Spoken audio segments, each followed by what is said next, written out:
Subscription کے button کو دبائیے اور ساتھ بیل آئیکن پر کلک کیجیے تاکہ آپ کو تمام ویڈیو فوراً مل سکیں۔ اس ویڈیو پسند آنے کی صورت میں اسے لائک، کمنٹ اور شیئر کرنا مت بھولیں۔ یہ گزشتہ رات کی باتیں تھیں۔ صبح راجہ داہر پوچھ رہا تھا کہ وہ بدھ ابھی تک نہیں آیا۔ اس کا مطلب اپنے نیرون کے حاکم سندر سے تھا، جس نے اپنے ایلچی بصرہ میں حجاج بن یوسف کے پاس اس درخواست کے ساتھ بھیجے تھے کہ اس سے جزیہ لے لیا جائے اور نیرون پر حملہ نہ کیا جائے۔ حجاج نے یہ پیشکش قبول کر لی تھی اور محمد بن قاسم کو اطلاع دے دی تھی کہ وہ جب نیرون پہنچے گا تو اس کا مقابلہ نہیں کیا جائے گا بلکہ شہر اسے پیش کیا جائے گا۔ نیرون کا حاکم بدھ مت کا پیروکار تھا اور اس کا پورا نام سندر شمنی تھا۔ راجہ داہر کو معلوم ہو چکا تھا کہ سندر نے عربوں کی اطاعت قبول کر لی ہے، لیکن اس نے سندر سے باز پرست نہیں کی تھی۔ اس کی وجہ یہ تھی کہ کسی بھی شہر کا حاکم کسی بھی وقت خود مختاری کا اعلان کر سکتا تھا۔ عام طور پر ایسا نہیں ہوتا تھا، لیکن باہر کے حملے کی صورت میں اکثر حاکم حملہ آور کی اطاعت لڑے بغیر قبول کر لیتے تھے۔ داہر عقل مند راجہ تھا۔ وہ اس حالت میں جب غیر ملکی حملہ آور فوج اس کے ملک میں داخل ہو چکی تھی اپنے کسی حاکم پر جبر نہیں کرنا چاہتا تھا۔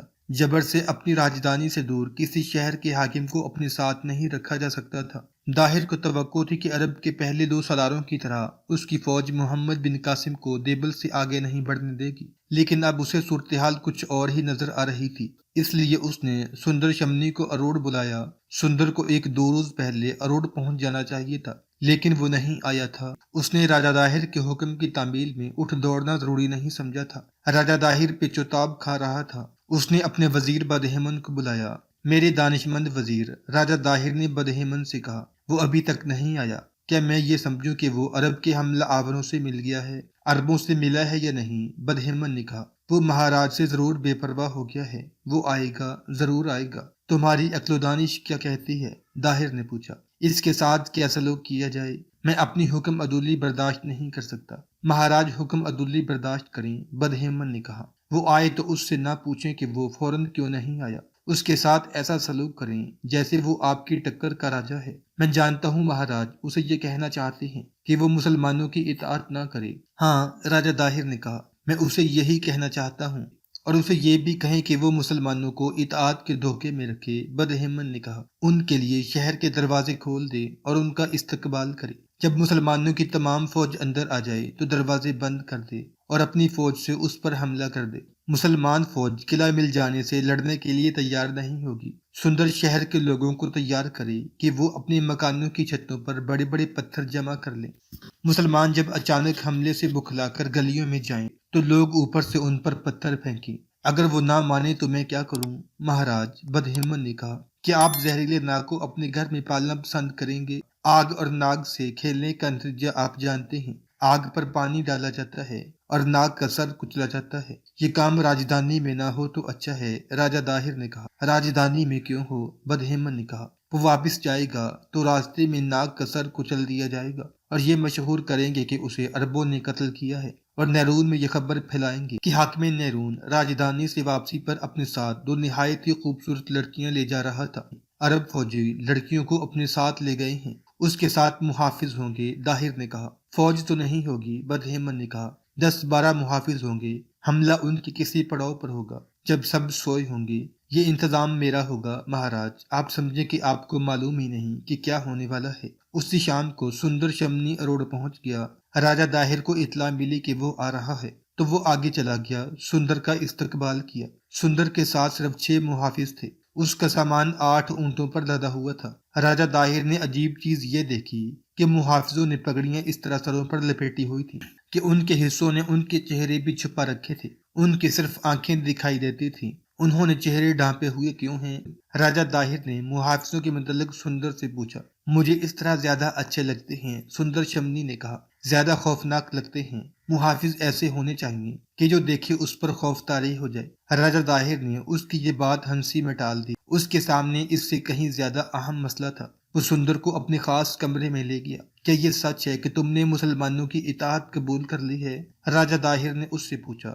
ہاں مہاراج، سندر نے کہا، یہ بالکل سچ ہے۔ اور تم نے جزیہ دینا قبول کیا ہے؟ ہاں مہاراج، سندر نے جواب دیا۔ میں اس شہر کے لوگوں کے لیے جس کا میں حاکم ہوں امن و امان کا سودا کیا ہے۔ نہیں سندر شمنی، راجہ داہر نے کہا، تم نے میری عزت اور غیرت، اپنی عزت اور غیرت اور شہر کے لوگوں کی عزت اپنے دشمن کے ہاتھ بیچ ڈالی ہے اور 7 رقم بھی دی ہے کہ تم یہ بھی نہیں سمجھ سکے کہ وہ غیر ملک اور غیر مذہب کی قوم ہے جس نے ہمیں غلام بنانے کے لیے حملہ کیا ہے۔ مہاراج، سندر نے کہا، میں یہ بھی سمجھتا ہوں کہ اس غیر قوم نے اپنی فوج ہمارے ملک میں کیوں بھیجی ہے، اسے آپ نے خود بلایا ہے۔ سندر داہر نے کہا، تم عربوں کے ایلچی نہیں، تم میرے حاکم ہو، تم اپنے راج اپنے ملک کی بات کرو، تم نے اپنے ملک کے لیے لڑنا ہے۔ میرا مذہب مجھے لڑنے کی اجازت نہیں دیتا، سندر نے کہا، اور اس حالت میں لڑ ہی نہیں سکتا جب ہم خود ظالم ہیں۔ مہاراج نے ان عربوں کو کس گناہ میں قید میں ڈالا ہوا ہے جو اپنے ملک کو جا رہے تھے؟ انہیں آپ کے سمندری لٹیروں نے لوٹا،